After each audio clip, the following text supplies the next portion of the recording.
When my daughter-in-law uninvited me from my only grandchild's birthday party over a library book, she never expected me to accept her decision so graciously, or to discover 6 months later that my apparent compliance had been hiding a carefully crafted financial plan that would teach both her and my son an unforgettable lesson about respect, family bonds, and the true meaning of inheritance. Before we jump back in, tell us where you're tuning in from, and if this story touches you, make sure you're subscribed, because tomorrow I've saved something extra special for you. This photo was taken at my grandson Noah's 4th birthday last year. There I am, surrounded by smiling faces in the backyard of the home I helped my son Robert and his wife Jennifer purchase as a wedding gift. Noah sits on my lap, beaming while opening the astronomy telescope I selected based on his fascination with the night sky. Robert stands behind us with his arm around Jennifer, both looking proud. We appear to be the perfect extended family celebrating together. What the camera doesn't show is the tension brewing beneath the surface. Jennifer's comments about my outdated parenting advice, the last-minute rescheduling of my visits, how my gifts were often relegated to Noah's closet unless they aligned with her preferences. Still, I maintained a warm relationship for Noah's sake, believing that grandmother-grandson bonds were worth navigating these uncomfortable dynamics. At 65, Noah represented my only connection to future generations. My husband Marcus passed away 3 years earlier after battling pancreatic cancer, leaving me to navigate my senior years alone. Robert was our only child, born when we had nearly abandoned hope of becoming parents. Throughout his childhood, Marcus and I prioritized family above all else, building traditions while ensuring Robert would be financially secure. When Marcus died, he left explicit instructions about establishing a trust fund for Noah, a legacy for our grandson's education and future. As trustee, I consulted regularly with our financial advisor Patricia Winters about investment strategies.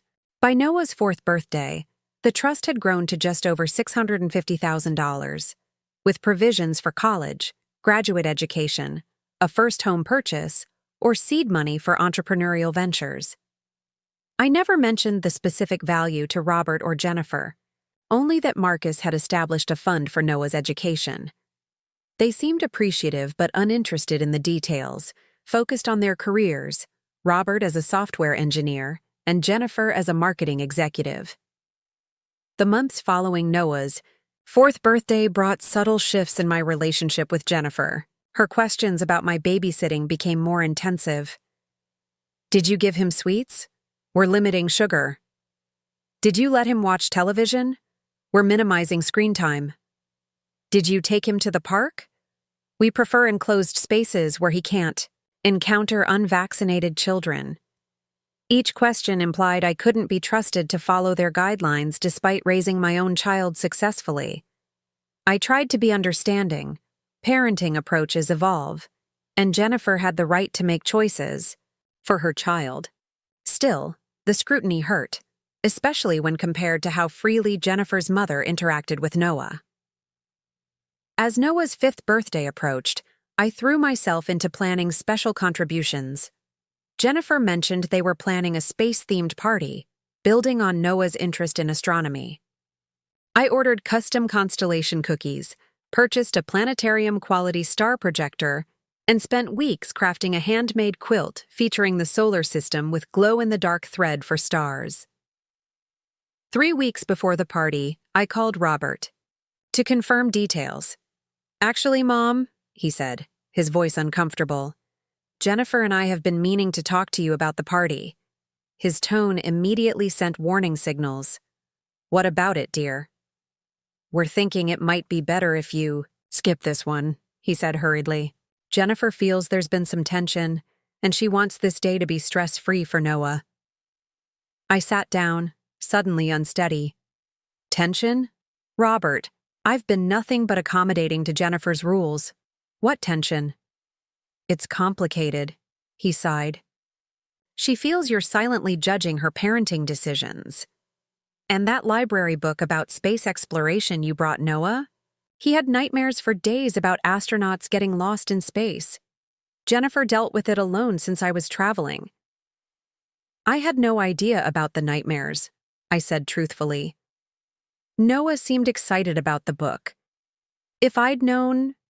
That's just it, Robert interrupted.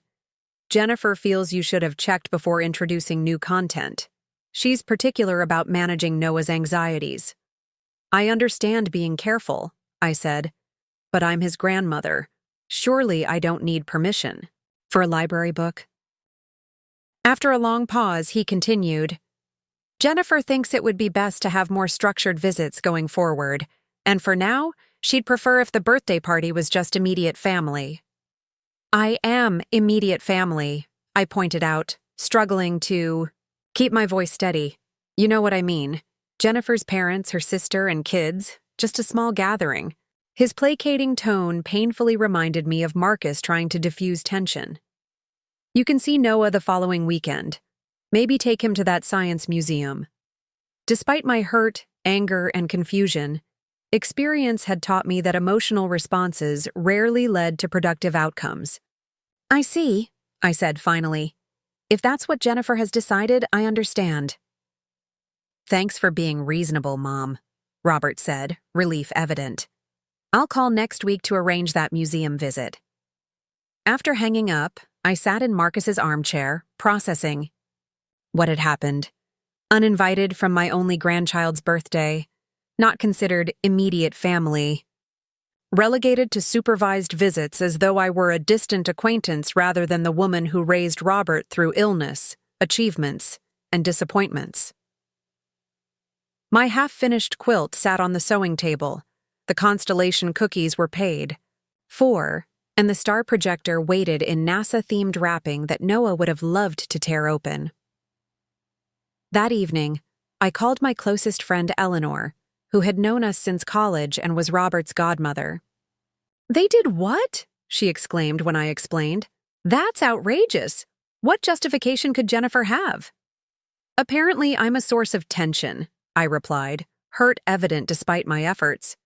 And I gave Noah a library book without prior approval. A library book, Eleanor repeated flatly. And Robert is supporting this? He's caught in the middle, I said, still defending my son. You know how he hates conflict. That's no excuse, Eleanor replied firmly. He's a grown man with responsibilities to both his wife and mother. There must be a middle ground that doesn't involve excluding you from important events. After nearly an hour of conversation, Eleanor asked, What are you going to do? I considered, carefully. For now, nothing that would escalate the situation. Noah doesn't deserve his birthday overshadowed by family drama. So you're just accepting being pushed aside? She sounded concerned. I didn't say that, I replied, a plan forming. I'm taking the long view, just as Marcus would have done. The next day, I called Patricia Winters. Patricia, I need to discuss some potential modifications to Noah's trust. When can we meet? What I hadn't told anyone was that Marcus had built provisions into the trust giving me significant flexibility as trustee. Provisions that Jennifer and Robert knew nothing about, having shown so little interest in the details. Provisions that would allow me to teach them an important lesson about family bonds, respect, and the true meaning of legacy. As I hung up, calm purpose replaced my hurt and anger. This wasn't about revenge. This was about something Marcus and I had always believed in deeply, that family relationships require mutual respect, that boundaries must be reasonable, and that actions have consequences. I would accept Jennifer's decision with grace. I would send a cheerful card and modest gift instead of my original thoughtful presence. I would agree to structured visits and the scrutiny of my interactions with Noah. And meanwhile, I would set in motion a plan that would gradually unfold, teaching a lesson about family bonds that neither Jennifer nor Robert would ever forget. 3. Days after my call with Robert, I met Patricia Winters at her downtown office. The sleek high-rise where she worked was a stark contrast to the cozy home office where Marcus had managed our finances for decades. Patricia had been his protégé, at the investment firm before striking out on her own, and he had trusted her implicitly with our financial future. After his death, that trust extended to Noah's inheritance.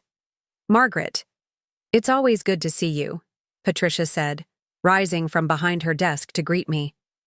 At 45, she exuded a calm competence that reminded me of myself at that age, when I was balancing my career as a university librarian with raising Robert and supporting Marcus's growing architectural practice.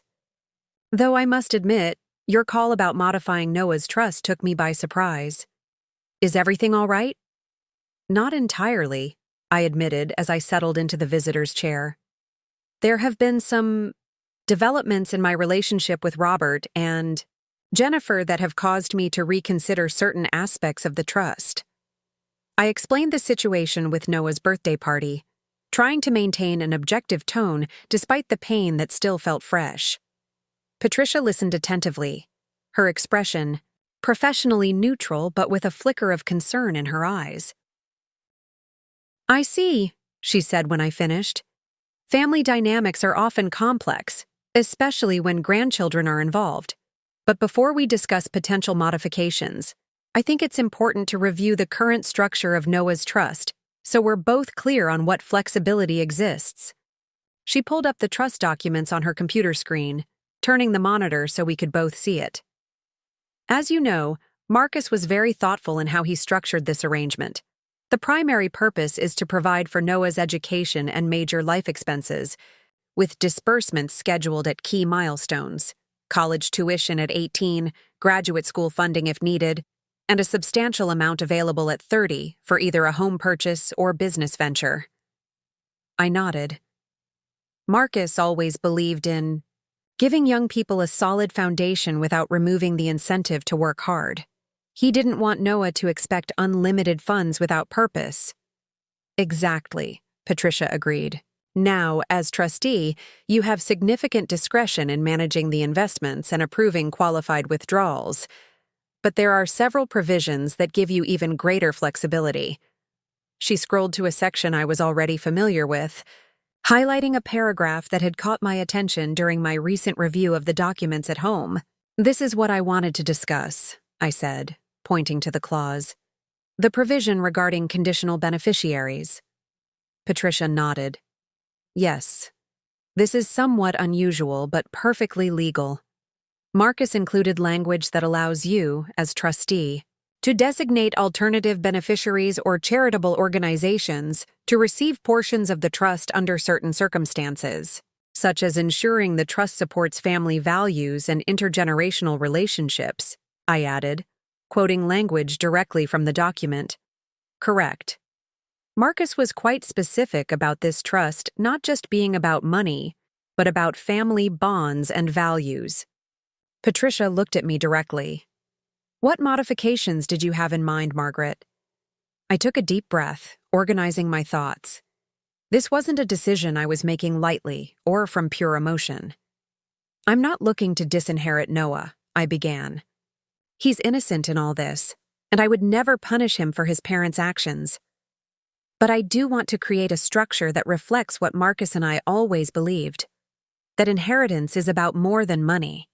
It's about connection, respect, and family bonds." "I understand," Patricia said. "What are you proposing?" "I'd like to modify the trust to create 3 tiers, I explained, sliding over the notes I'd prepared. "The first tier would remain focused on Noah's education, exactly as Marcus intended. That stays untouched, approximately $250,000 earmarked. Specifically for his schooling from kindergarten through graduate studies if he chooses that path." Patricia made notes as I continued. "The second tier, about $200,000, I want to place into a conditional fund that would be available to Noah at age 30, but with specific requirements. To access these funds, there would need to be documented evidence of regular, meaningful contact between Noah and myself throughout his childhood and young adulthood. Not just occasional holiday visits, but genuine relationship-building time." Patricia raised an eyebrow. "That's a significant condition. How would you document such a requirement?" "I've thought about that," I replied. The trust could specify a minimum number of visits per year, perhaps monthly, with provisions for reasonable exceptions due to illness, travel, or other legitimate circumstances. I'm not asking for control over Noah's life, just regular access, as his grandmother. And if those conditions aren't met? Patricia asked, though I suspect she already knew where I was heading. Then, at my death, or when Noah turns 30, whichever comes last, that portion would be redirected to the educational foundation Marcus and I have supported for years, the one that provides scholarships to first-generation college students. I paused, then added, "It seems fitting that money intended to support family connections could help students who often struggle to maintain those connections while pursuing education." Patricia nodded thoughtfully. "And the third tier?" "The remaining $200,000 would be placed in a separate trust that I would control completely," I said. "This would be my personal legacy to Noah, with disbursement conditions that I could modify at my discretion throughout my lifetime. Essentially, it would give me flexibility to respond to how the situation with Robert and Jennifer evolves over time." Patricia was silent for a moment, reviewing my notes. Finally, she looked up. "These changes are within your rights as trustee, especially given the specific language Marcus included about family values and intergenerational relationships. Legally, we can implement these modifications." She hesitated, then added in a more personal tone, "But I feel obligated to ask, have you discussed any of this with Robert? Sometimes financial maneuvers, however justified, can create rifts that are difficult to repair." I appreciated her concern, but I had already considered this carefully. The rift is already forming, Patricia. I'm not creating it. I'm responding to it. And no, I haven't discussed this with Robert yet, because I want to have everything in order first. This isn't a threat or a negotiating tactic. It's a carefully considered restructuring that aligns with Marcus's intentions and our family values. "I understand," she said. "And frankly, from what you've described, these modifications seem reasonable. You're not disinheriting Noah. You're creating a structure that encourages maintaining family bonds while still providing for his future. It's essentially what many trusts do through different means." We spent the next hour going through the legal details, with Patricia making careful notes and occasionally consulting reference materials. By the end of our meeting, we had outlined a comprehensive modification plan that would take several weeks to fully implement due to the legal requirements. "I'll have the paperwork drawn up and send it to you for review before we finalize anything," Patricia said as we concluded. "And, Margaret, for what it's worth, I think Marcus would approve of how you're handling this. He always believed that money without values was meaningless." "Thank you," I said, feeling a weight lift slightly. "That means a great deal to me." As I left Patricia's office and walked through the bustling downtown area, I felt a curious mix of emotions. There was still grief for what was happening with my family, but also a sense of purpose and clarity that had been missing since that devastating phone call from Robert. This wasn't about revenge or using money as a weapon. It was about establishing boundaries and consequences in the only language that seemed to register with Jennifer, and by extension, with my son, who had chosen to enable her behavior. I stopped at a small park near the financial district, sitting on a bench to watch young parents with their children enjoying the playground. A grandmother about my age was helping a little girl, perhaps 4 or 5, navigate the monkey bars, offering encouragement and safety without taking over. The child's face shone with accomplishment when she made it across, immediately turning to her grandmother for approval and a hug that was readily given. That simple interaction, that natural flow of love and support between generations, was exactly what Jennifer was systematically preventing between Noah and me. The unfairness of it brought fresh tears to my eyes, which I quickly wiped away. Crying in public had never been my style, and I refused to start now. My phone chimed with a text message from Robert. "Museum visit with Noah this Saturday at 11 a.m. Jennifer will drop him off and pick him up at 1 p.m. 2 hours. That was what my relationship with my grandson had been reduced to A carefully scheduled 2-hour window with pickup and drop-off arrangements that minimized any contact between Jennifer and me. No shared lunch, no casual extension if Noah was having a particularly good time. No opportunity to bring him back to my home where photos of his grandfather and his father as a child lined the hallway. That works. Looking forward to it, I texted back, keeping my response simple and positive. Whatever my feelings about the situation, Noah deserved a grandmother who showed up with joy and engagement, not one burdened by adult conflicts. I added a reminder to my calendar for Noah's birthday the following week, planning to send a cheerful card with a modest gift certificate to the bookstore near their home. Not the handcrafted quilt, not the star projector, not the custom cookies. Those were gifts of love and time that Jennifer had deemed unworthy of inclusion in the celebration. The gift certificate would be impersonal but practical, impossible to criticize. As I walked back to my car, I thought about how long it might take before Jennifer and Robert realized what I had set in motion. The trust modifications would be complete within a month, but I had no intention of announcing them. The documents would be filed, the legal requirements met, and the new structure would quietly take effect without fanfare or threats.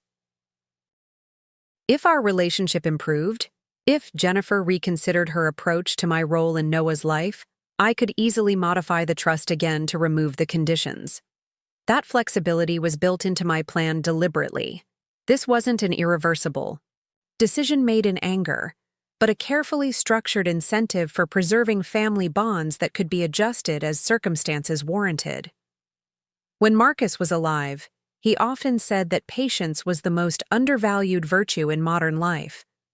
Most problems, he would tell Robert during his impetuous teenage years, can be solved by outlasting them. I had always been the more immediate problem solver in our marriage, the one who addressed issues directly and promptly. But now I found myself adopting my late husband's longer view. This situation with Jennifer and Robert wasn't one I could fix with a frank conversation or even family counseling. Not when Jennifer had made it clear she didn't view me as immediate family. Instead, I would practice patience. I would show up for Noah consistently and lovingly within whatever constraints Jennifer imposed. I would never speak ill of his parents or try to triangulate him into adult conflicts. I would be the grandmother who sent thoughtful cards for every occasion, who remembered his interests and achievements, who created a safe space during our limited time together. And meanwhile, the trust modifications would wait quietly in the background, not as a sword hanging over their heads, but as a gentle reminder that actions have consequences, that family relationships require mutual respect, and that the legacy Marcus and I had built was about more than money. It was about values that would endure beyond both of us, values that I hoped would someday be meaningful to Noah, even if his parents had temporarily lost sight of them. That evening, I finished the handmade quilt I had started for Noah's birthday. Though it wouldn't be given to him now, I completed every constellation with care, adding small LED lights that could be activated with a hidden switch to make the stars actually twinkle against the dark blue background. When it was done, I carefully folded it and placed it in the cedar chest where I kept family heirlooms, alongside Noah's baby blanket and the small wooden toys Marcus had carved during Robert's childhood. Someday, I thought as I closed the chest, when Noah is older, perhaps when he goes to college or buys his first home, I'll give him this quilt and tell him about the birthday when it was meant to be his. By then, hopefully, he'll be old enough to understand that sometimes the most valuable gifts aren't the ones we receive in the moment, but the ones that wait patiently for the right time to be truly appreciated. Noah's 5th birthday came and went without me. Though I wasn't physically present, I found myself wondering about every detail throughout the day. Did he enjoy the space theme? Did any of his friends share his fascination with the planets? Did he ask where I was? Did Robert and Jennifer have a prepared explanation for my absence? I sent my gift certificate and card 3 days early to ensure they arrived on time. The card featured the solar system, a nod to the theme I knew he loved, with a simple message. "Happy 5th birthday, Noah.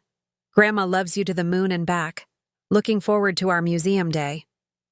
I deliberately kept it cheerful and forward-looking, with no hint of the hurt I felt at being excluded. The Saturday following Noah's birthday, I arrived at the Museum of Science and Innovation 20 minutes early, securing tickets and finding the special exhibit on space exploration that I knew would delight him. I dressed carefully in the bright blue sweater Noah had once told me, matched the Earth from Space, and wore the constellation necklace Robert had given me for Christmas years ago, small touch points of connection that Noah might notice. Jennifer's sleek SUV pulled into the parking lot precisely at 11:08 a.m. I watched from the museum entrance as she helped Noah out of his car seat, kneeling to speak to him with an intensity that made me wonder what instructions or warnings she was delivering. Noah nodded seriously before turning toward the museum, his face lighting up when he spotted me. "Grandma!" he called, breaking free from Jennifer to run the short distance between us. I knelt to receive his enthusiastic hug, breathing in the scent of his shampoo and the indescribable essence that was uniquely Noah. "There's my favorite astronaut," I said, returning his embrace. "I've been so excited for our museum day."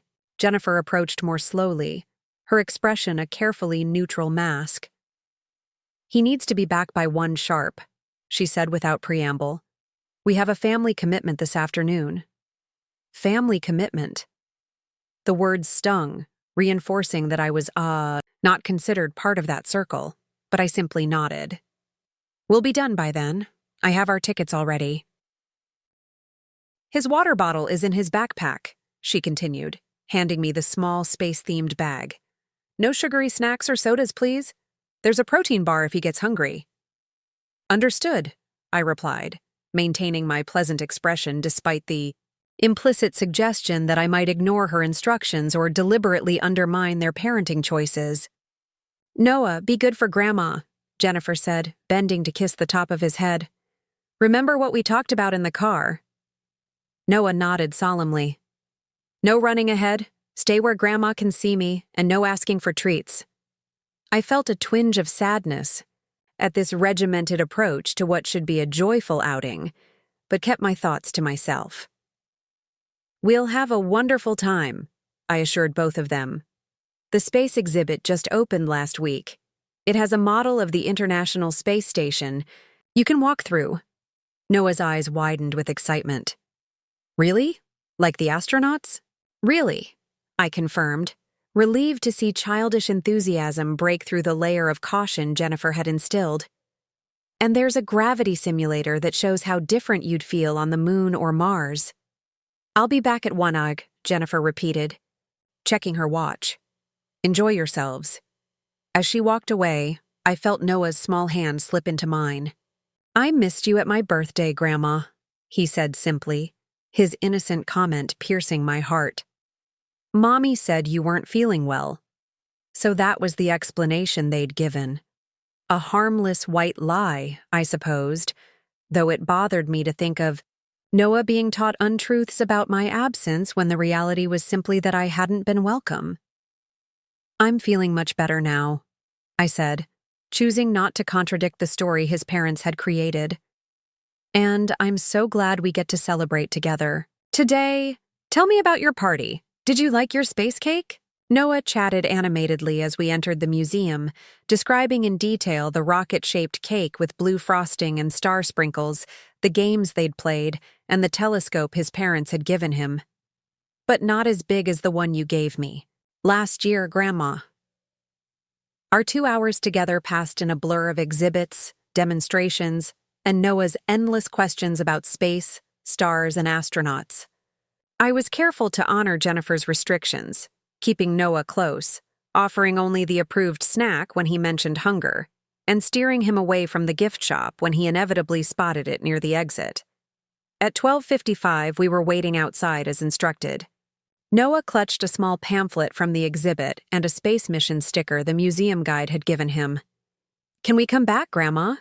There's a planetarium show next month about black holes."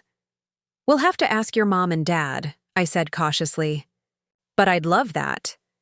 Jennifer arrived precisely on time, pulling up to the curb with military precision. "Did you have fun?" she asked Noah as he climbed into his car seat. "It was awesome," he exclaimed. "Grandma and I saw real moon rocks and a simulation of a black hole and how astronauts sleep standing up." Jennifer smiled at his enthusiasm while efficiently buckling his harness. "That sounds exciting. Say thank you to Grandma." "Thank you, Grandma," Noah called, waving enthusiastically. "I love you." "I love you too, sweet boy," I replied, waving back. "Thank you for a wonderful day." Jennifer closed Noah's door and turned to me, lowering her voice. "I appreciate you respecting our guidelines today. We'll be in touch about the next visit." With that cool conclusion, she returned to the driver's seat, and I watched them drive away, already missing Noah's vibrant presence. The contrast between his genuine affection and his mother's controlled cordiality couldn't have been more stark. As I drove home, I reflected on the strange new dynamic. Jennifer clearly viewed me as someone to be managed rather than a family member to be embraced. My access to Noah had been reduced to carefully supervised intervals with specific parameters, a visiting schedule, more appropriate for a distant relative or family friend than a grandmother who had once been deeply involved in his life. But there had been a bright spot amid the constraints. Noah himself remained affectionate and eager to connect. His love, apparently untainted by whatever concerns Jennifer had tried to instill. That natural bond between us, the one Jennifer seemed determined to regulate, was still intact, despite the artificial limitations placed upon it. Over the following weeks, a pattern emerged. I was permitted to see Noah once or twice a month, always in public places, always for strictly limited time periods, and always with detailed instructions about what was and wasn't allowed. The Science Museum, the Botanical Garden, the Children's Theater, our visits rotated through approved locations where Jennifer felt confident we would be engaged in structured activities rather than intimate conversations. What Jennifer didn't realize, couldn't control, was how much connection could happen even within these constraints. Noah and I developed a ritual of taking one photograph together at each outing, creating a visual journal of our times together. On his tablet, I showed him how to find the constellations using a stargazing app. When we spotted a particularly interesting bird at the Botanical Garden, I taught him the mnemonic my father had taught me for remembering bird calls. These small moments of genuine connection were what Marcus and I had always valued most, the passing of knowledge, traditions, and perspectives from one generation to the next. Despite Jennifer's efforts to choreograph our relationship, these authentic interactions flourished in the spaces between her rules. Meanwhile, the trust modifications proceeded quietly. Patricia called periodically with updates on the legal process, questions about specific wording, and finally, confirmation that everything had been properly filed and executed. The new structure was officially in place by early summer, though as planned, I made no announcement or indication to Robert or Jennifer. "The documentation has been filed with the proper authorities," Patricia explained during our final call on the matter. "A notice will be sent to your address as trustee, but it's a routine communication that doesn't require any response. Unless you choose to inform Robert and Jennifer, they won't be aware of the changes." "Thank you, Patricia," I said. "I appreciate your thoroughness and discretion throughout this process." "Of course," she replied. "And Margaret? I hope your situation improves. From everything you've shared, Noah clearly benefits from having you in his life." Her comment touched me deeply. "I hope so too. And I'm committed to being there for him, whatever limitations are placed on our relationship." The summer brought a new development that I hadn't anticipated. Jennifer's parents decided to spend 3 months traveling through Europe for their anniversary, leaving Jennifer without her primary support system for childcare during Noah's school break. Robert's job had recently promoted him to a position that required occasional travel, creating logistical challenges for Jennifer's own work schedule. The call from Robert came on a Tuesday evening in June. "Mom," he began, his tone tentative. I have a favor to ask. Jennifer's parents are away, and we're in a bit of a childcare bind next month when I'll be in Chicago for a conference. Jennifer has an important presentation she can't reschedule. We were wondering if you might be able to watch Noah for 2 days. He'd stay overnight at your house.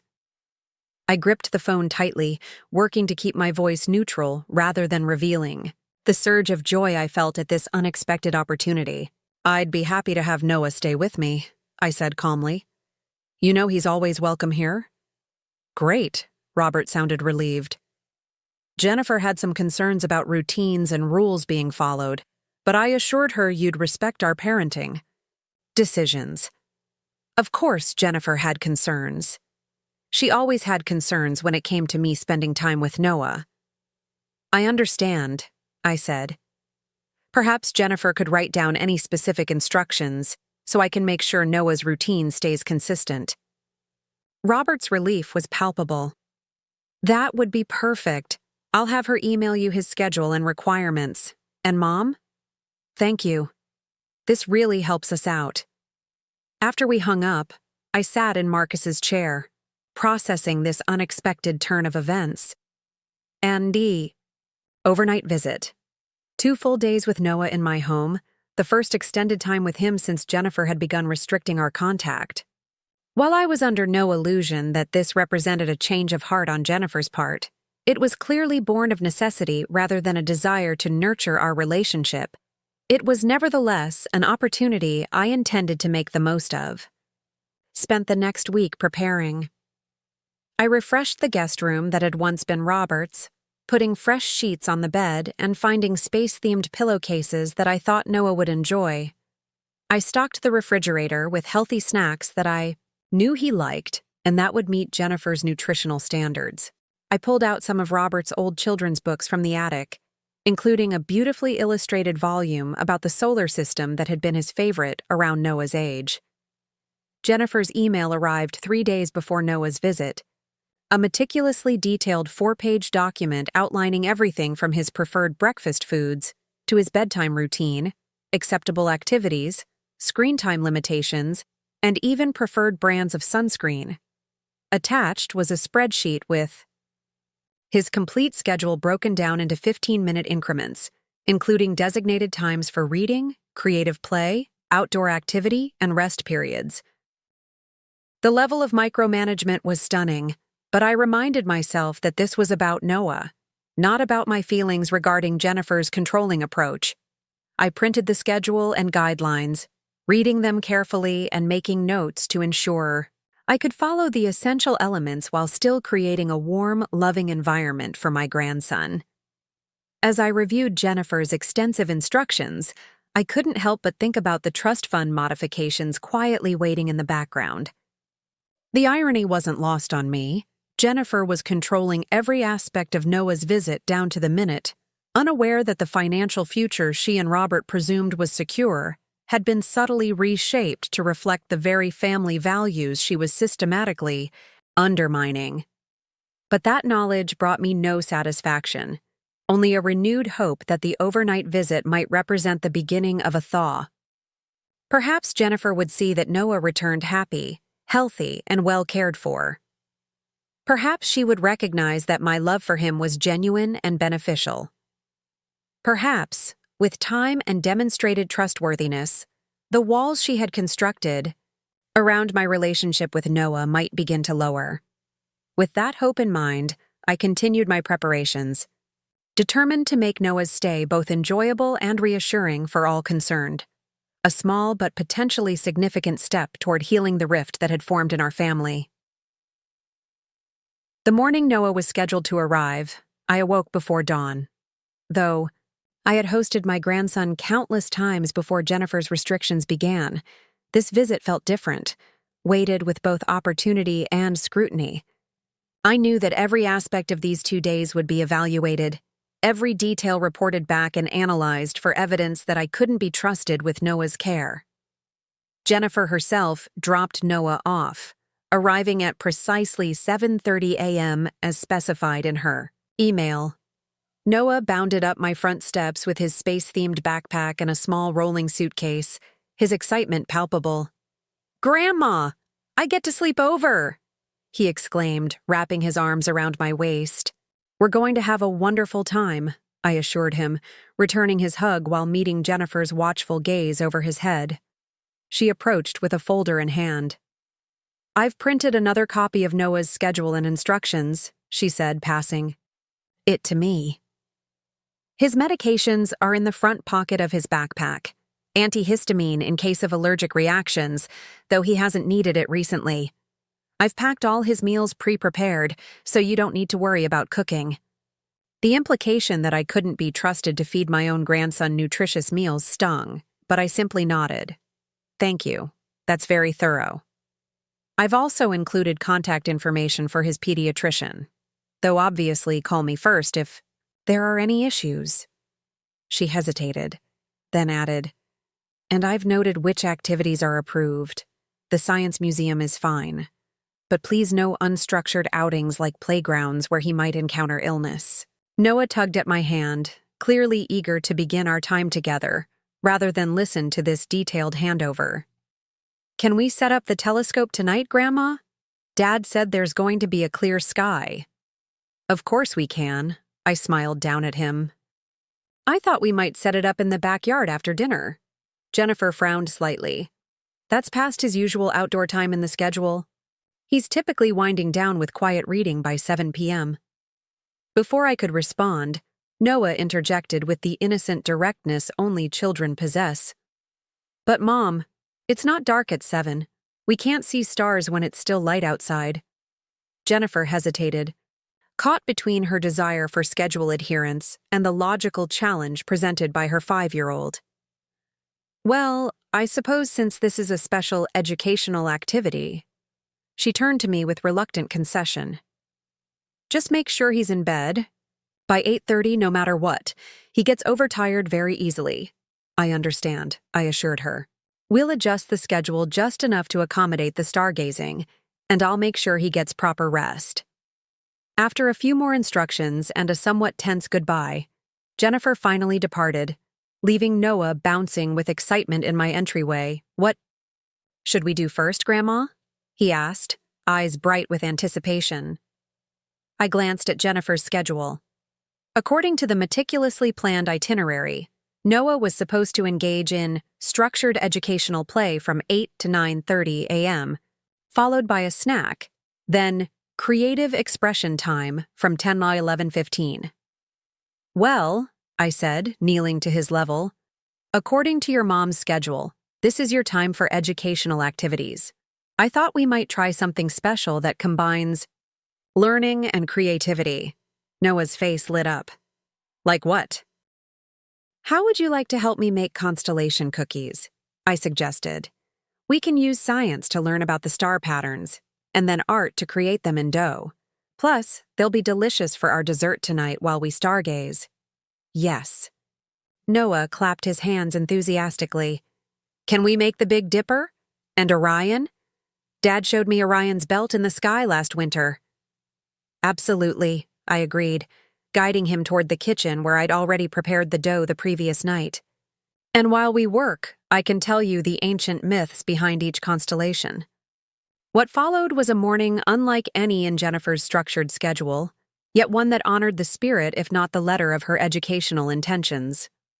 Noah and I rolled dough and formed star patterns, consulting a constellation guidebook to ensure accuracy. I told him Greek myths and indigenous stories about the stars, watching his imagination come alive with each tale. When the cookies were baking, we created a star map on black construction paper using silver markers and glitter, identifying the constellations we might see that night. By lunchtime, we had produced not only educational content, but tangible creations that connected abstract astronomical concepts to hands-on experience. Noah proudly displayed his star map on the refrigerator using magnets shaped like planets, another thoughtful addition to my kitchen made specifically with his interests in mind. "Grandma," Noah said as he carefully arranged his pre-packed lunch on the table, "why don't you come to my house very much anymore? And why weren't you at my birthday party?" The question I had been dreading finally emerged, his innocent curiosity cutting straight to the heart of the family tension. I sat beside him, choosing my words with extreme care. Sometimes grown-ups have complicated feelings and ideas about how families should spend time together, I explained gently. Your mom and dad are making decisions they think are best for you, and I respect that. The important thing is that I love you very much, and I treasure every moment we get to share, like today. Noah considered this with surprising thoughtfulness for a 5-year-old. Mom says you have old-fashioned ideas about kids. Well, I said carefully, grandparents sometimes do things differently than parents. That doesn't mean either way is wrong, just different. Like how we're making constellation cookies today instead of following the exact schedule. We're still learning about stars, just in our own special way. Noah nodded, apparently satisfied with this explanation. I like our way, he said simply, biting into his sandwich. The afternoon continued with a mix of activities that broadly aligned with Jennifer's schedule, while allowing for more spontaneity and connection than her rigid timetable permitted. We read books about space, built a model rocket using craft supplies, and took a short nature walk in my backyard to collect interesting leaves and rocks for a science collection. Dinner was one of the pre-packed meals Jennifer had provided. Meticulously portioned container of grilled chicken, quinoa, and steamed vegetables that Noah dutifully ate while telling me about his kindergarten classroom and friends.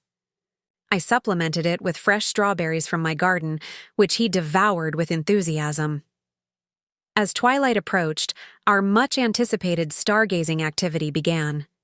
I set up the telescope on the back patio while Noah bounced with excitement, clutching his star map and pointing out where the first evening stars were beginning to appear. Remember how to find the North Star? I asked him, pointing toward the darkening sky. Find the Big Dipper, he recited confidently, and follow the 2 stars at the end of the cup up, up, up until you see a bright star almost by itself. That's Polaris. Excellent, I praised, genuinely impressed by his recall. Your grandfather would be so proud of how much you've learned about astronomy. Noah's expression turned curious. Did Grandpa like stars too? He loved them, I confirmed, adjusting the telescope's focus. He built a special platform on our roof just for stargazing when your dad was about your age. The 3 of us would spend summer evenings identifying constellations and tracking planets. Dad never told me that, Noah said, his tone suggesting he'd discovered a precious secret. There are many stories about your grandfather I could share, I said, seizing the opportunity to strengthen Noah's connection to his family history. Would you like to hear some while we wait for more stars to appear? Noah nodded eagerly, settling beside me on the patio bench as I began sharing memories of Marcus, his passion for architecture, his habit of humming while he worked, how he taught Robert to fish in the small pond beyond the neighborhood. These weren't just stories. They were threads connecting Noah to his heritage, to the grandfather he would never meet, but whose legacy lived on in the very trust fund that had recently been modified. As the sky darkened fully, we took turns looking through the telescope, identifying Jupiter with its visible moons, the craters of our own moon, and countless stars beyond normal visibility. Noah's wonder was palpable, his questions endless, his excitement contagious. When we finally came inside for his bedtime routine, which I followed precisely as Jennifer had outlined, he was tired but vibrant with new knowledge and experiences. This was the best day ever, he declared, as I tucked him into bed in the room that had once been his father's. Can we do more stargazing tomorrow night? Your dad will be picking you up before dark tomorrow, I reminded him gently. But we have a full day of adventures ahead first, and you can take your star map home to show your parents everything you've learned. Will you come visit me at my house soon? He asked, his eyelids growing heavy with sleep. I hope so, I said. Truthfully, I would like that very much. As Noah drifted to sleep, I sat in the rocking chair beside his bed, watching his peaceful breathing and reflecting on our day together. Despite Jennifer's controlling approach and Robert's complicity, in limiting my role, Noah's natural connection to me remained strong and genuine. The bond between us couldn't be scheduled, structured, or regulated away. It existed in shared moments of discovery, in the stories that linked him to his family history, in the simple joy of making cookies and watching stars together. The next day passed in similar harmony, with activities that balanced Jennifer's structured approach with more organic learning opportunities. We visited the Natural History Museum in the morning per her schedule, but took our time in the dinosaur exhibit when Noah showed particular interest rather than adhering to the precise time allocations. We read the books she had packed, but also explored some of Robert's childhood favorites that I had preserved. We followed her snack guidelines but shaped the fruit into rocket ships and stars, turning nutrition into playful engagement. When Robert arrived to pick Noah up, he seemed surprised by his son's enthusiastic recounting of everything we had done together. "And we made real constellation cookies, Dad. They taste like vanilla, but they're shaped like stars in the sky. And Grandma told me stories about when you and Grandpa would look at the stars on the roof. Why didn't you tell me about that? Can we build a star platform at our house?" Robert's expression softened as Noah continued his excited narration. "It sounds like you had a wonderful time," he said, glancing at me with what appeared to be a mixture of nostalgia and something harder to identify. Perhaps regret. "Noah was a delight," I said. "Everything went smoothly and we followed the schedule while allowing some flexibility for his interests." "The cookies and star maps sound like they weren't on Jennifer's approved activities list," Robert observed, though his tone held curiosity rather than criticism. "We incorporated astronomy education and mathematics through baking," I explained. The skills and learning objectives were consistent with what Jennifer outlined, just with more hands-on application. Robert nodded slowly. "He certainly seems to have enjoyed it, and honestly, Mom, it's good to see him this excited about learning." He hesitated, then added more quietly, "Jennifer's approach can be a bit rigid sometimes. I've tried to suggest more flexibility, but she's very committed to her structured methods." This small admission, this tiny crack in the united front they had presented, felt significant. "Different approaches can complement each other," I offered carefully. "Structure has its place, but so does discovery-based learning." "Yeah," Robert agreed, helping Noah gather his belongings. "Anyway, thank you for watching him. It was a huge help with Jennifer's presentation and my conference overlapping." "Any time," I said sincerely. "My door is always open to Noah." As they prepared to leave, Noah insisted on giving me the tight hug that had once been our standard goodbye, but had become less frequent during our supervised visits. "I love you, Grandma. Can I come back for another sleepover soon?" "I would love that," I told him, returning his embrace and meeting Robert's eyes over Noah's head. "That's up to your mom and dad, but I'm always happy to have you." After they departed, I moved through my suddenly quiet house, gathering small reminders of Noah's presence, a forgotten sock under the bed, his star map still proudly displayed on the refrigerator, the remaining constellation cookies cooling on the counter. The visit had been more than just enjoyable. It had been revelatory. Noah's innate connection to me remained undiminished despite months of restricted access. And perhaps more importantly, Robert had shown the first signs of recognizing that Jennifer's controlling approach might not always be in Noah's best interest. It was a small opening, but after months of closed doors, even a slight crack let in a noticeable ray of light. The trust fund modifications remained quietly in the background, not as a threat, but as a patient reminder that family connections mattered. A truth that Robert himself seemed to be rediscovering through Noah's joyful experience in his childhood. Home. As I carefully stored the leftover cookies in a container, saving them for my next visit with Noah whenever that might be permitted, I felt a sense of cautious optimism.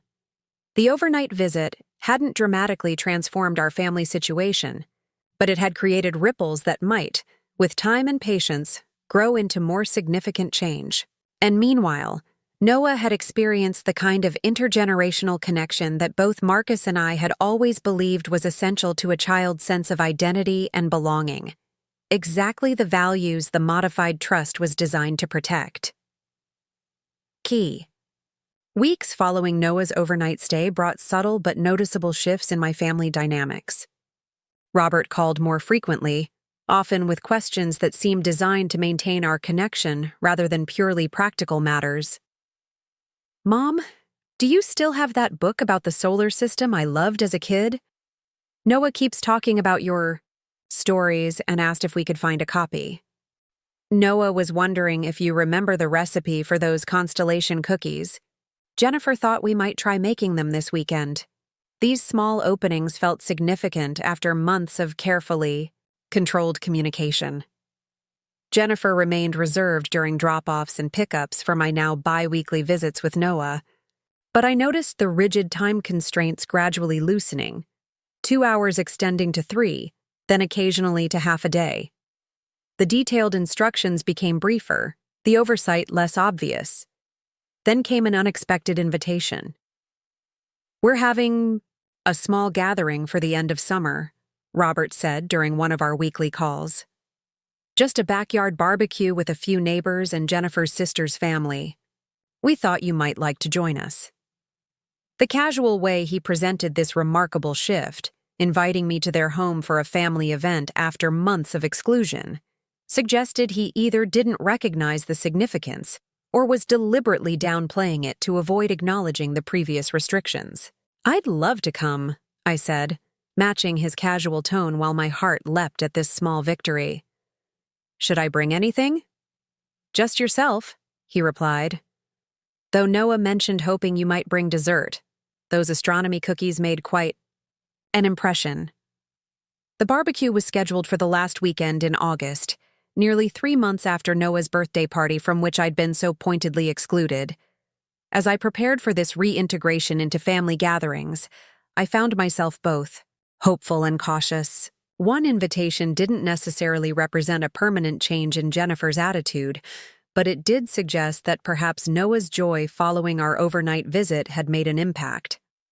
I spent the morning of the barbecue baking, not just constellation cookies, but also Marcus's famous blueberry cobbler, a summer tradition that Robert had loved throughout his childhood. The familiar process of measuring ingredients and rolling dough connected me to countless family gatherings over the years, times when our home had been the center of celebrations, rather than a place from which I was subtly excluded. When I arrived at Robert and Jennifer's home, Noah spotted me immediately, running across the yard to greet me with the uninhibited enthusiasm that children specialize in.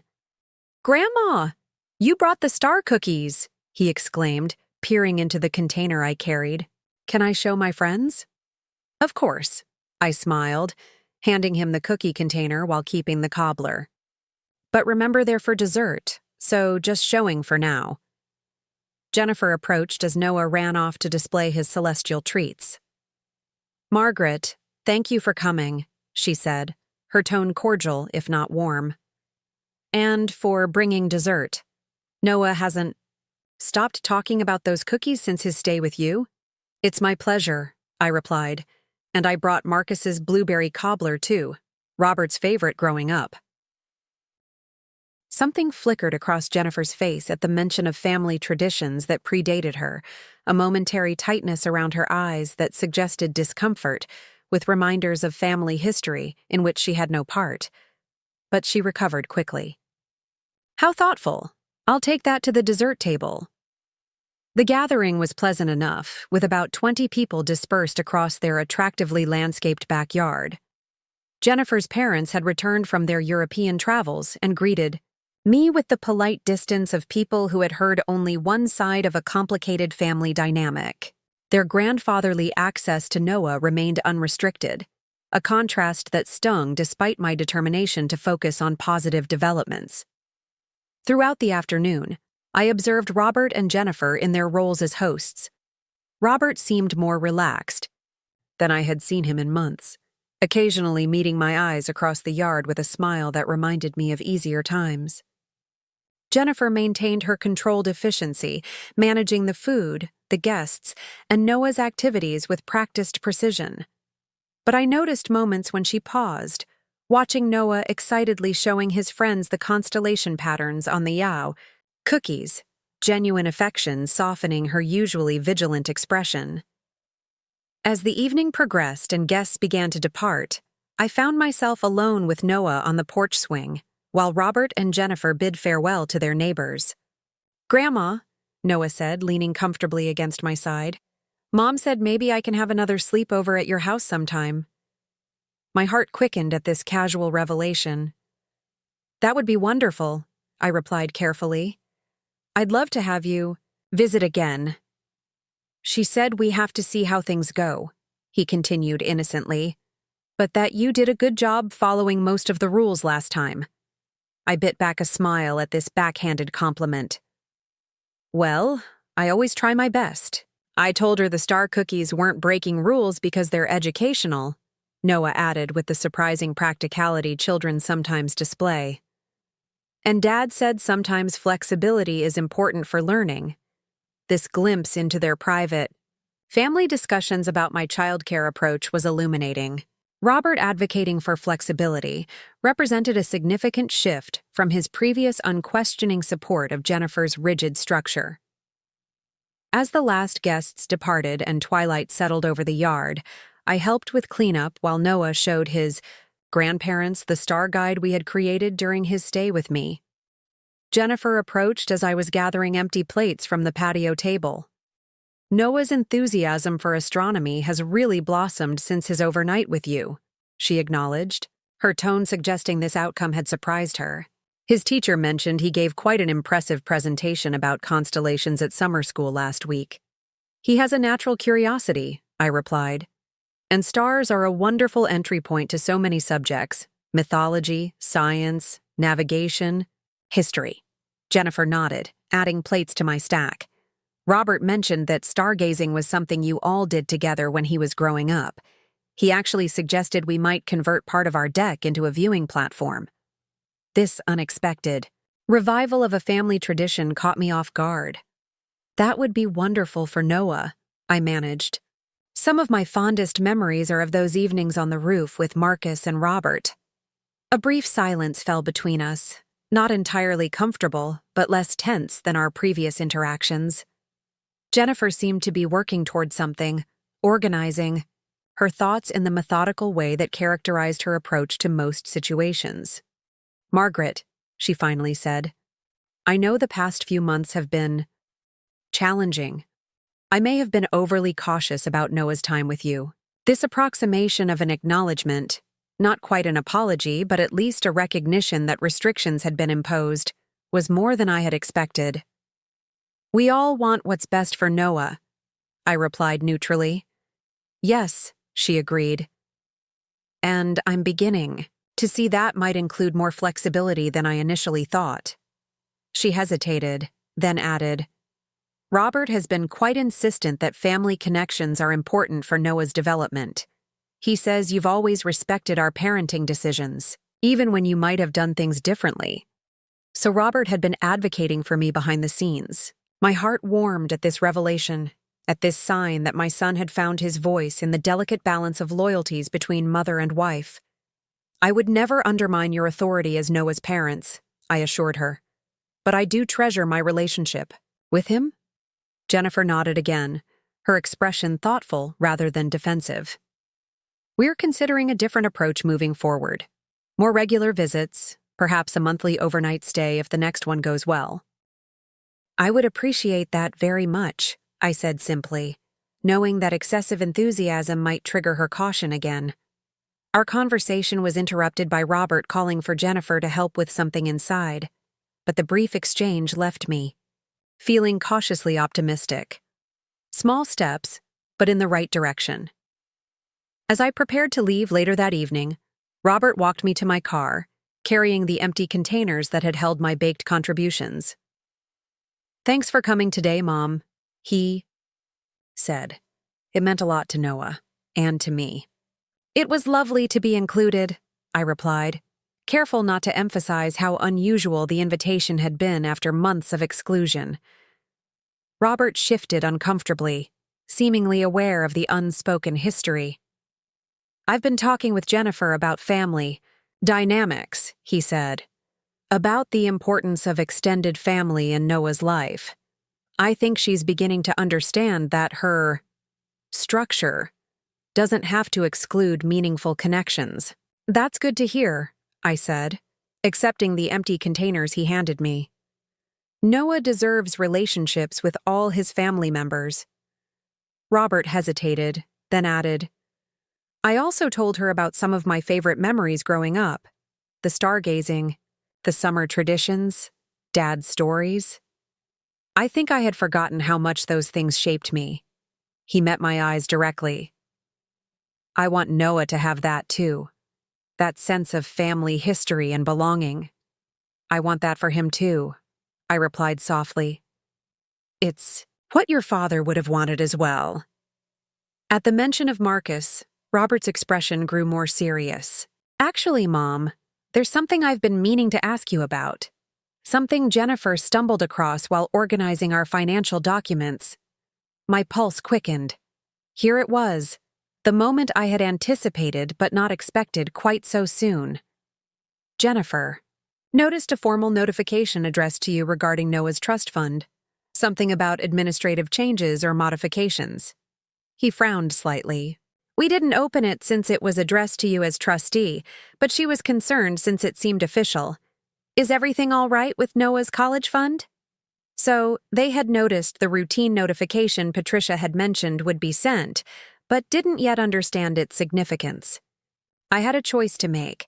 Explain the modifications now, when our relationship was showing tentative signs of improvement, or defer the conversation until the more positive trajectory was firmly established. I opted for a middle path. The trust is secure, I assured him. There were some standard administrative updates that required documentation, nothing that affects the fundamental purpose of providing for Noah's education. This wasn't untrue, the educational component remained intact, but it certainly didn't reveal the conditional nature of the remainder of the funds.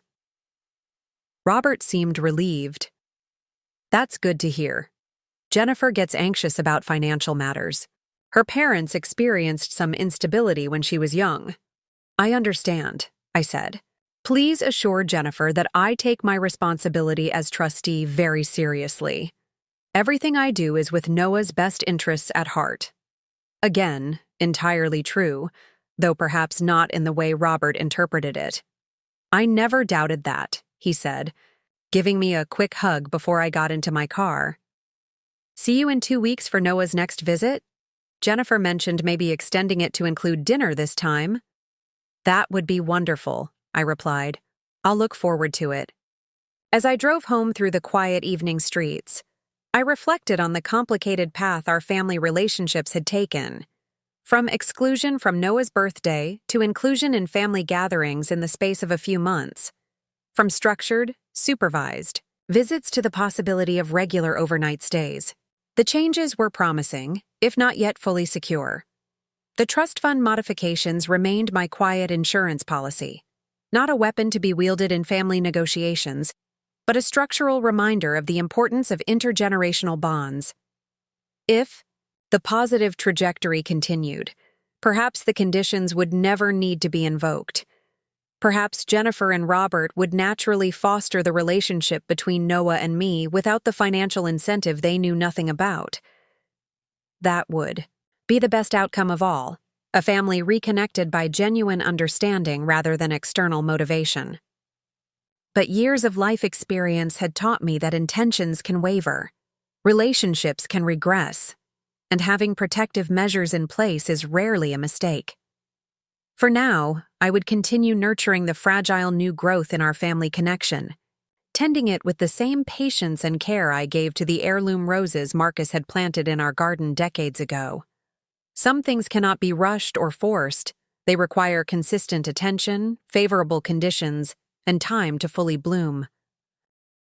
And meanwhile, the modified trust would remain in the background, its conditions quiet but firm, like a trellis supporting a young vine, invisible once the plant is strong enough to stand on its own, but essential during the vulnerable early stages of growth.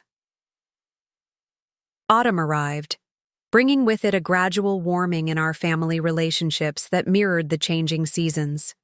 My visits with Noah became more regular and less supervised. Jennifer's detailed instructions shortened to a few reasonable requests. Robert began stopping by my house occasionally on his way home from work, sometimes bringing Noah for impromptu dinners that reminded me of easier times. In early October, I hosted my second overnight visit with Noah. This time, Jennifer's extensive schedule was replaced by a single page of notes about his current routines and preferences. The shift was remarkable, from micromanagement to reasonable guidance, from distrust to cautious collaboration. "Noah's been asking when he can stay with you again," Jennifer had said when proposing the visit. "He talks about the stargazing constantly. Robert's still researching options for a viewing platform at our house, but he hasn't had time to start building yet." I took this second opportunity to strengthen Noah's connection to his family heritage, sharing more of Marcus's stories while we observed the autumn constellations, teaching him to bake his grandfather's famous pumpkin bread, and showing him photographs of Robert at his age. Noah absorbed these connections eagerly, asking questions that revealed his natural desire to understand his place in our family's ongoing story. When Robert picked him up, I mentioned Noah's interest in the family photographs. "He was particularly fascinated by the ones of you at his age," I told Robert. "He said it was like looking at himself with a time machine." Robert smiled, a hint of nostalgia softening his features. "I should bring some of those old albums home for him to look through. Jennifer's been talking about creating a family history project with him for school." This casual mention of Jennifer actively encouraging Noah's connection to his paternal family history marked another small but significant shift in her approach. The barriers that had once seemed impenetrable were gradually yielding to Noah's natural curiosity and Robert's renewed appreciation for his own childhood traditions. By Thanksgiving, the transformation was pronounced enough that holiday plans were made without the tension that had characterized family gatherings earlier in the year. Jennifer actually called me directly, a first since the birthday party exclusion, to discuss the menu. "Robert mentioned you always make sweet potato casserole with pecans for Thanksgiving," she said. "Noah's never tried it, but it sounds like something he'd enjoy. Would you be willing to bring that this year? We're hosting my parents and sister as well." "I'd be happy to," I replied, touched by this specific request for a family tradition. Marcus loved that dish. He used to joke that the turkey was just a delivery system for the sweet potatoes. Jennifer laughed, an unexpected moment of shared warmth. Robert says similar things about my cranberry relish. Some traditions seem to carry through generations. The Thanksgiving gathering proved to be the most relaxed family event in over a year. Jennifer's parents, perhaps taking cues from their daughter's more welcoming attitude, engaged me in genuine conversation rather than the polite distance they had maintained at the summer barbecue. Noah proudly showed everyone the constellation map we had created, now hanging framed in his bedroom, Jennifer's idea, according to Robert. As we gathered around their dining table, a modern piece rather than a family heirloom, but beautifully set with place cards Noah had made for everyone, I felt Marcus's absence acutely, but also his enduring influence. The family values he had championed were reasserting themselves, albeit in new forms adapted to this blended family dynamic. After dinner, while the others watched football in the living room, I found myself alone in the kitchen with Jennifer as we prepared coffee and dessert. The parallel to that fateful birthday conversation with Robert months earlier wasn't lost on me, though the tone couldn't have been more different. Noah's teacher mentioned how much his academic confidence has grown this fall, Jennifer said, as she arranged pumpkin pie slices on dessert plates. She specifically noted his enthusiasm for astronomy and family history stories. Apparently, he gave quite a presentation about constellations and how his grandfather used to build star-watching platforms. He's a bright boy, I replied, and natural storyteller. Jennifer nodded, her movements precise as always, but her expression more relaxed than I had seen it in our previous interactions. I wanted to thank you, she said after a brief hesitation, for being patient during the adjustment period. Earlier this year. This circumspect acknowledgement of her restrictive behavior was clearly difficult for her, and I appreciated the effort it represented. Family relationships take work, I said simply. We all want what's best for Noah. Yes, but my definition of best was perhaps too narrow, she admitted, surprising me with her candor. Robert has helped me see that structure and spontaneity can coexist. That different approaches to childcare can complement rather than contradict each other. This glimpse into their private conversations confirmed what I had suspected, that Robert had been advocating for a more balanced approach behind the scenes. It's a learning process for all of us, I offered. And Noah benefits from having multiple loving influences in his life. Jennifer met my eyes directly. I was wrong.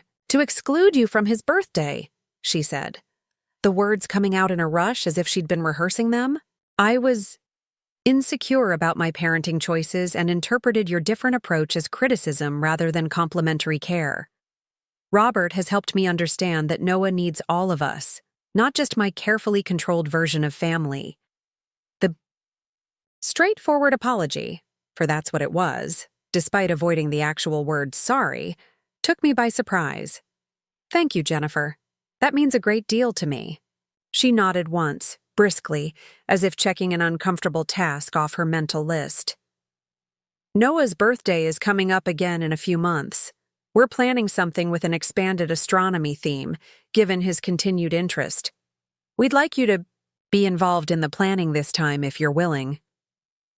I'd be honored, I said sincerely, recognizing the significance of this invitation. Our conversation was interrupted when Noah bounded into the kitchen, asking if it was time for dessert. Yet, the moment of vulnerability passed, but something had shifted between Jennifer and me. A mutual acknowledgement of past mistakes and tentative movement toward a healthier relationship. The holiday season continued this positive trajectory, with Christmas plans that included a Christmas Eve gathering at my house, my first opportunity to host the entire family since tensions had begun. I decorated with special attention to Noah's interests, hanging star-shaped ornaments on the tree and placing the small telescope Marcus had owned as a boy in a prominent position near the fireplace. By New Year's, our family dynamic had transformed, so significantly from the previous spring that the painful exclusion from Noah's birthday seemed almost like a bad dream rather than a recent reality. But one outstanding matter remained unaddressed: the trust fund modifications that Robert had briefly inquired about months earlier, but never pursued further. The issue resurfaced unexpectedly in mid-January, when Robert called asking to meet with me privately. Just you and me, Mom, he specified. There's something important I need to discuss with you. His serious tone triggered immediate concern. Is everything all right? I asked. Is Noah okay? Everyone's fine, he assured me quickly. It's about some documents Jennifer found while preparing our tax information about Noah's trust fund. So the moment had finally arrived. After months of rebuilding our relationship, we would now have to address the financial safeguards I had put in place during our estrangement. I agreed to meet Robert for lunch the following day at a quiet restaurant halfway between our homes. He arrived looking troubled, carrying a folder that I recognized as containing the full trust modification documents. Not just the notification letter he had mentioned previously. Somehow they had obtained complete copies of the legal changes. Mom, he began after we had ordered, Jennifer was organizing our financial records for tax season and requested documentation about Noah's educational trust from the bank. They sent these. He placed the folder on the table between us. I need you to explain what this means. Why would you restructure Noah's inheritance with these conditions? I took a deep breath, meeting his concerned gaze directly. Before I explain, I need to ask how you're feeling about our family relationships now, compared to last spring. He looked confused by this apparent non sequitur. Things are much better now, obviously. But what does that have to do with changing Noah's trust fund? It has everything to do with it, I replied calmly. Robert, when you called last April to tell me I wasn't welcome at Noah's birthday party, when Jennifer began restricting my access to my only grandchild to supervised visits with detailed instructions, I had to consider what that meant for Noah's future and for our family's values. Robert flinched slightly at the direct reference to the birthday exclusion, something we had carefully avoided mentioning during our reconciliation process. That was a difficult time, he acknowledged. We were still figuring out boundaries and parenting approaches. What you were doing, I corrected gently but firmly, was systematically removing me from Noah's life, reducing a loving grandmother-grandson relationship to scheduled appointments with rule books. He didn't deny it, which I appreciated. We've moved past that now, he said instead. Jennifer has realized her approach was too restrictive. We both value your relationship with Noah. Yes, we have moved past it, I agreed. But when I made these modifications, we hadn't, and I had no guarantee that we would. I opened the folder and pointed to the conditional terms that had clearly alarmed him. I restructured the trust to reflect what your father and I always believed, that inheritance isn't just about money, but about family connections and values. The educational portion remains completely intact. Noah will have everything he needs for his schooling, exactly as Marcus intended. But the rest is conditional on what exactly? Robert asked, scanning the legal language. Regular contact between Noah and you? Documented family visits? What does that even mean in practical terms? It means exactly what we're doing now, I explained. Regular, meaningful interaction between Noah and his grandmother, family traditions being shared and preserved, intergenerational relationships being valued rather than regulated to the point of meaninglessness. Robert ran a hand through his hair in a gesture so reminiscent of Marcus that it made my heart ache. But why not just talk to us about your concerns? Why make it a financial issue?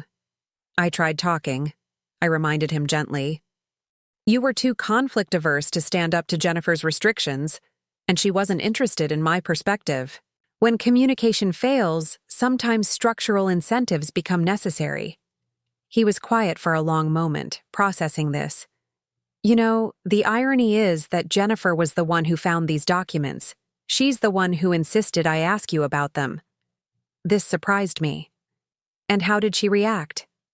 That's the strangest part, Robert said, his expression puzzled. She wasn't angry like I expected. She read through everything, got very quiet, and then said something that didn't make sense at the time but maybe does now. What did she say? I asked. She said, Your mother is smarter than I gave her credit for. She found the one thing that would matter more to me than control. Robert met my eyes. What did she mean by that, Mom?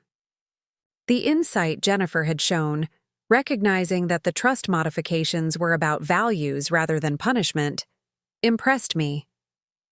I think she meant that when faced with a choice between maintaining control over Noah's relationship with me and ensuring his full inheritance, she recognized what truly mattered. That financial security for Noah's future outweighed her need to regulate his present.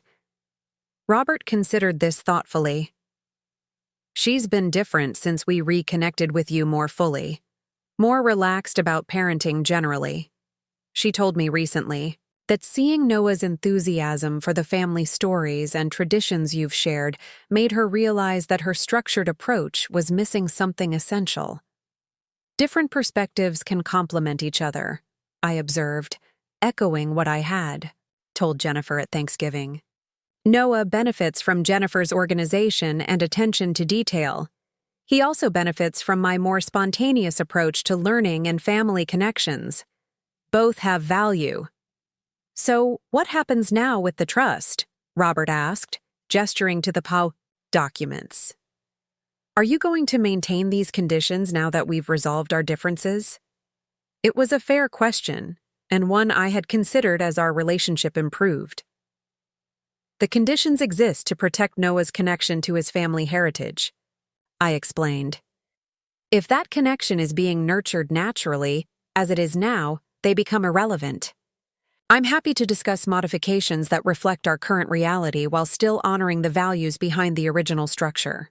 Relief softened Robert's features. I'd appreciate that.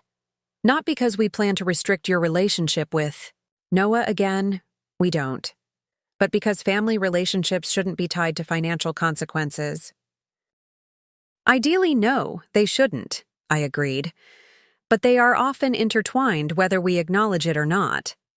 What I did was make that connection explicit during a time when more subtle approaches had failed.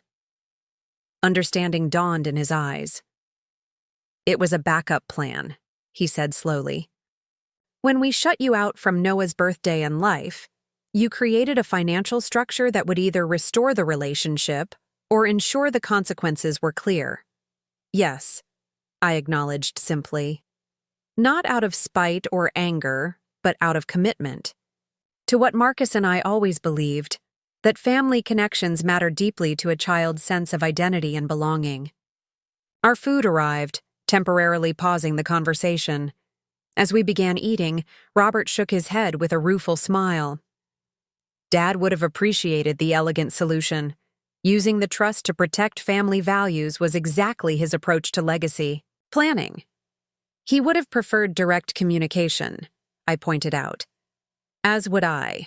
But he also believed in having contingency plans for when primary approaches fail. I remember him saying that. Robert nodded.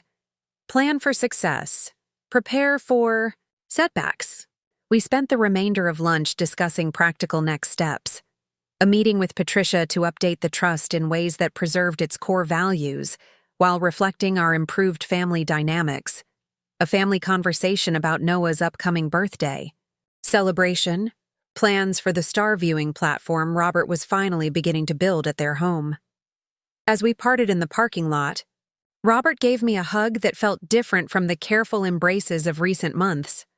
More open, more reminiscent of our relationship before tensions had arisen. I'm sorry, Mom, he said quietly, for allowing you to be pushed out of Noah's life, for not standing up sooner for what I knew was right. We all make mistakes in family relationships, I replied, returning his embrace. What matters is finding our way back to what's important. As I drove home, I reflected on the journey our family had traveled over the past year. From exclusion and restriction to reconciliation and renewed connection. The trust fund modifications had remained in the background, a quiet insurance policy I had hoped would never need to be invoked. And indeed, our relationship had healed before the financial conditions became the primary motivator. But I couldn't deny that the modifications had played their role, creating a structural reality that ultimately reinforced the natural reconciliation process. Jennifer's discovery of the documents and her surprising reaction suggested that she had recognized the deeper message behind the legal language, that some things, like a child's connection to family heritage, held value beyond measure. In the end, the backup plan I had established wasn't really about redirecting money at all. It was about redirecting attention to what truly mattered. The intergenerational bonds that give children roots and wings, security and adventure, structure, and spontaneity. All the elements that, woven together, create the rich tapestry of family life that was Marcus's true legacy to us all. As Noah's 6th birthday approached in early spring, I found myself in Jennifer and Robert's living room, surrounded by charts, astronomy-themed decoration samples, and party planning lists. The contrast to the previous year, when I had been explicitly uninvited from his celebration, couldn't have been more striking. What do you think about having constellation stations set up around the yard? Jennifer asked, showing me the backyard layout she had sketched. Different activities at each one? Noah's class has been studying the zodiac constellations, and he thought it would be fun if his friends could travel between them, That's a wonderful idea, I agreed, genuinely impressed by her thoughtful integration of Noah's interests. We could have different age-appropriate activities at each station. Perhaps origami at Taurus, since the bull has those distinctive geometric shapes, and story writing at Gemini for the twins. Jennifer nodded enthusiastically, making notes. Perfect. And maybe the Leo station could have those constellation cookies. You make? Noah insists they're essential to any astronomy event. We continued planning together, our collaboration now easy and productive where once there had been tension and control. Robert joined us after putting Noah to bed, smiling at the sight of his mother and wife working side by side on his son's celebration. "How's it going?" he asked, settling next to me on the sofa. "Your wife has exceptional organizational skills," I said sincerely. "This party will be amazing." Jennifer looked up from her notes with a smile that held none of the tension or wariness that had once characterized our interactions. "And your mother has the creative ideas that make it special, not just efficient. We make a good team." The warmth in her voice reflected the remarkable journey we had traveled over the past year, from adversaries in a tug-of-war over Noah to collaborators in nurturing his growth and happiness. After our meeting about the trust fund modifications, 2 months earlier, Robert had arranged a family discussion where all three of us addressed the issues that had led to our estrangement and subsequent reconciliation. Jennifer had finally offered a direct apology for excluding me from Noah's previous birthday, acknowledging that her anxiety about parenting had manifested as excessive control. "I was insecure," she had admitted, "afraid that your different approach would confuse Noah or undermine my authority. But I've come to see that children benefit from diverse influences and perspectives. For my part, I had acknowledged that the trust fund modifications, while legally justified and value-based, might have seemed manipulative without the context of my deep concern for Noah's connection to his family heritage. I could have tried harder to communicate my concerns before taking legal action," I conceded, "though I'm not sure you were ready to hear them at that time." Robert had taken responsibility for his own role in the conflict, recognizing that his conflict avoidance had allowed the situation to deteriorate beyond what either of us would have wanted. "I should have stood up for family values sooner," he said, "for Noah's right to know his grandmother fully, not just in carefully controlled doses." That difficult but healing conversation had cleared the air, allowing us to move forward with a shared commitment to putting Noah's well-being above personal insecurities or power struggles. The trust fund had been restructured once again, maintaining an emphasis on family values, but removing the specific conditions that had become unnecessary as our relationships naturally healed. Now, as we finalized plans for Noah's birthday celebration, I felt Marcus's presence strongly, not as a painful reminder of loss, but as a benevolent influence guiding our family toward the values he had always championed. "Oh, I almost forgot," Jennifer said, interrupting my reflections. "The star viewing platform is finally finished. Robert completed it last weekend while you were at your book club. We thought Noah might want to show it to his friends during the party." "That's wonderful," I exclaimed. "He must be thrilled." Robert nodded proudly. He insisted on helping with every step, wearing his little tool belt and measuring twice, cutting once, just like Dad always taught me. The mention of Marcus's favorite carpentry maxim being passed down to Noah brought tears to my eyes.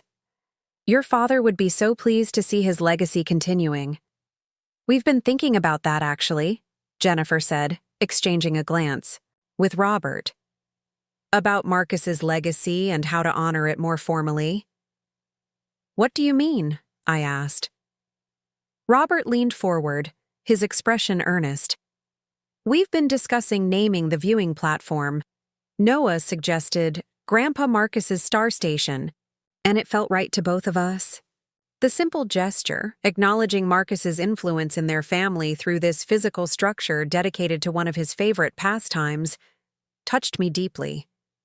He would be honored, I managed through the emotion tightening my throat. "There's more," Jennifer added, her usual efficiency softened by genuine warmth. We'd like to establish a family tradition of monthly stargazing gatherings. The first Friday of each month, weather permitting. An evening for sharing stories about Marcus, learning about the night sky, and continuing the traditions that mean so much to all of us. This proposal, coming from Jennifer, who had once sought to minimize my influence and the family history I represented, was perhaps the most meaningful sign of how completely our relationships had transformed. I would love that, I said simply, knowing they could see what the invitation meant to me.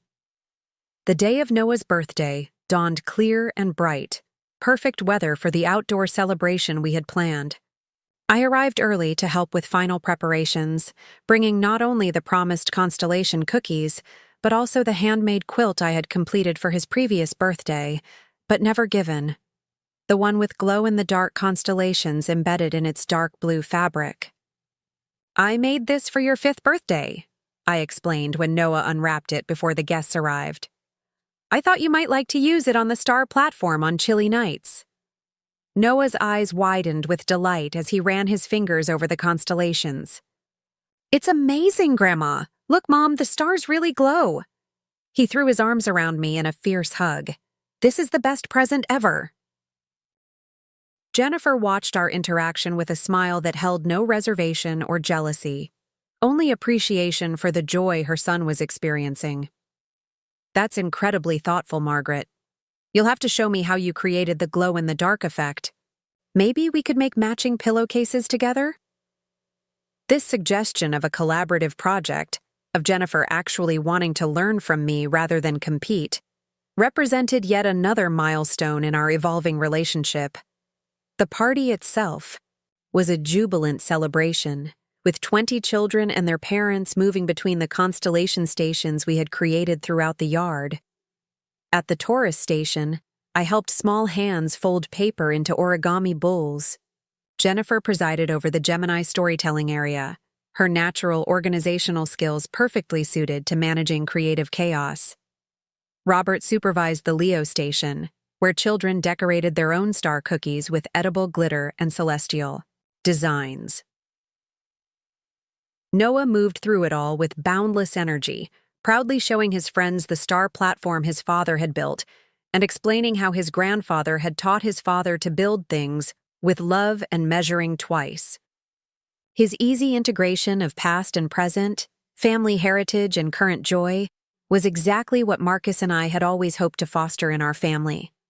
As the celebration wound down and guests began to depart, I found myself standing with Jennifer, near the refreshment table, watching Noah demonstrate his telescope to his 2 best friends.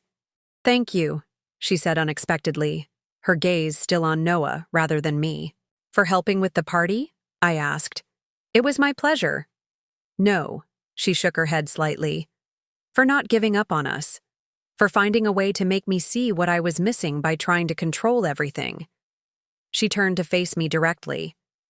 "Even when I shut you out of Noah's life, you kept looking for ways to maintain the connection.